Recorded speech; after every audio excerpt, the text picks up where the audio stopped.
好，来继续来看国民党公布到新一波的人事案。新媒体部的主任是由音乐的制作人王安国来担任。伊过去饶舌，也就是搬字歌的作品嘛奉献出来。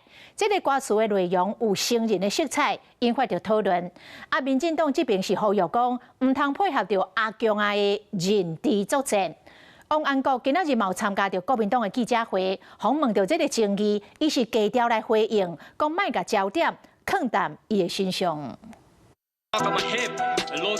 制作强烈 ，MV 也将有个人的风格。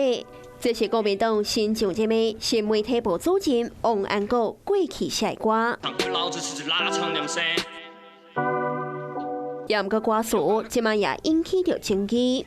郑丽文组长的国民党的新任的党部人士，新媒方面的主管，不要只是配合的中国的认知作战。打球人就引起着话题。今仔日国民党中央会记者会，王安国也头一个出现伫镜头前，以音乐人的身份接拍动作，看起来也无该适应。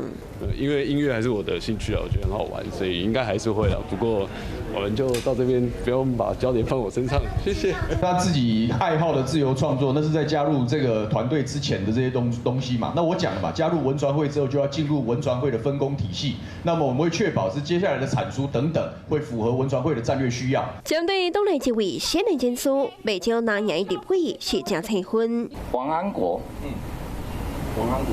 里长吗？我不好意思，我本身不认识。我比较不认识的。党主席邓丽文上任后，人事布局也备受关注。科技会主委张亚平过去也是洪秀条时期副秘书长兼组发会主委，青年部主任李昌志过去也做过洪秀条办公室的发言人，两个人拢互看作是洪秀条的派系。另外，国际部主任董家族是另外一位党主席的候选人霍中斌的辩论军师。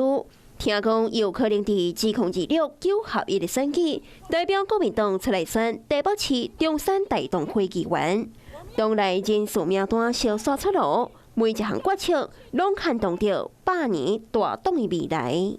Hello， 我是蒋欣梅。想要抢先掌握最及时的新闻资讯吗？赶快订阅、按赞、开启小铃铛，锁定华视新闻 YouTube 频道。